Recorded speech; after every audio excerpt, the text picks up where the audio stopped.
So new numbers came out today from the Department of Labor. It's getting really rough. It's getting really rough out here, man. So 6.6 million new people filed for unemployment insurance in just the last week. You add that on to the last 2 weeks before that of 10 million unemployment insurance claims. That now 17 million unemployment insurance claims in just the last 3 weeks. That shattered records. Shattered.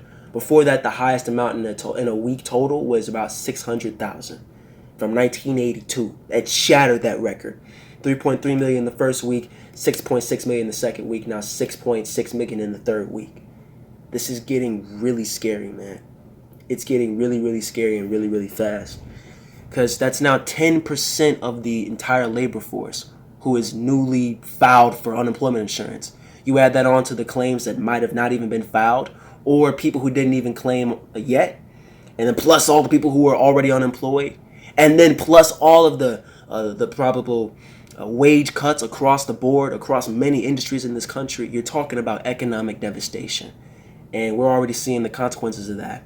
There was a new number that came out. At the top of the month, a third of people were unable to make rent. A third. 1 in 3 Americans and all of their families were unable to make rent. And here's the problem with that. That's already disastrous. But there's no one out there fighting for them. There's no safeguard for them. Because what did our government do? What did our government do from the jump? Their number one priority was ensuring that corporations had their bailout. That was the number one priority. The Democrats and the Republicans. This was a both sides of the aisle corporate sellout move. They made sure that the large corporations got their bailout, that Boeing got their bailout, that the whole airline industry got their bailout, right? That the service industry got their bailout. And instead of ensuring that the working people got their bailout first, their priority was a $4.25 trillion slush fund, a literal slush fund, where Steve Mnuchin and Trump's little corporate goons can divvy up all the money to their little friends with little to no oversight over how the money's going to be spent. And instead of all those benefits being trickled down to the people, as it never does, the people are now left out to dry.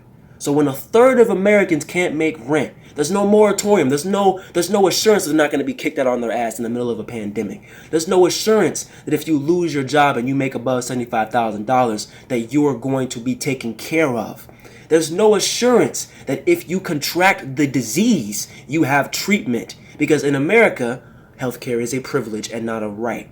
That's what our government has fought for. That's what our government has stood for. So the working people are left out to dry, but the huge corporations get a bailout.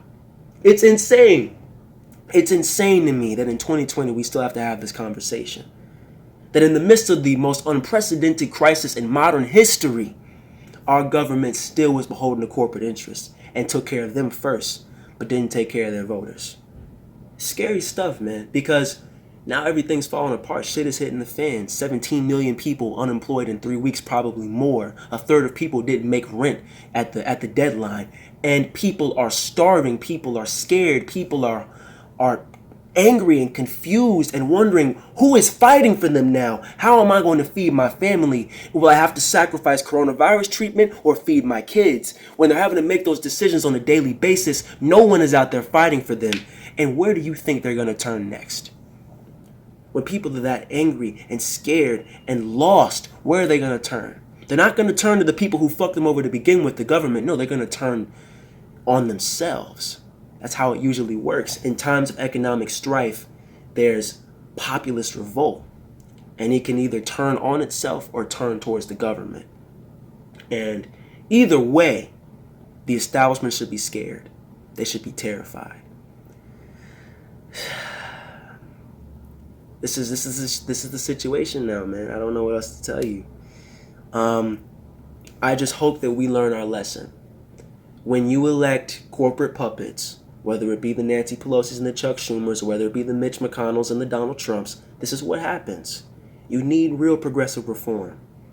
You need real bold change. You need people who are going to have the side of working families and have them in their hearts and minds, and not just the corporate interests who funded their campaigns. That's what you need.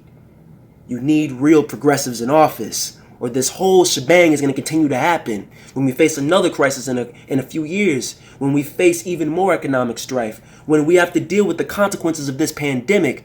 Who's going to bail out the people? Who's going to make sure that there's jobs programs and there's healthcare assurances and that people can be put back into homes and jobs? Who's going to be there? Because right now it's looking like nobody. Because both parties' leaderships have sold out to corporate interests. It's tough.